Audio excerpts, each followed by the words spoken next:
Magprito tayo ng fish yellowfin.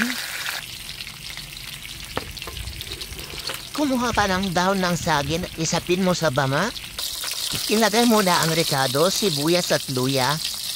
Ilagay mo na ang pritong isda. Ayusin mo. Ipatong mo yung natirang rekado, sibuyas at luya. Ilagay mo na rin ang siling panigang. Ilagay na natin yung pampasarap na tuyong kamyas. Nilagyan ko rin ng buong paminta. Konting asin. Gumamit ako ng gatam na kalata. Dinagdagan ko rin ng konting patis. Takpan, hintayin kumulo.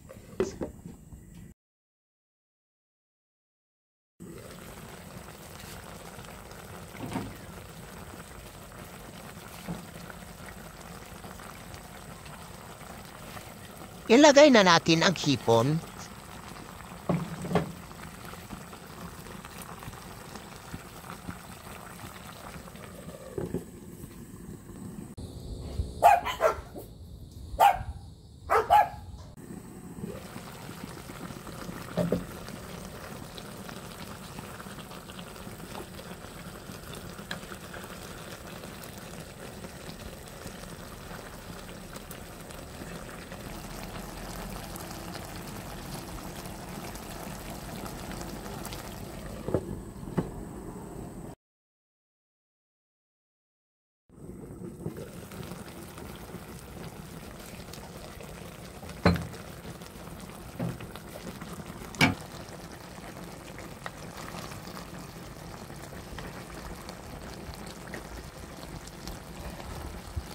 At ito na ang lutong ulam natin. Kain na tayo. Thank you for watching. Please follow and share.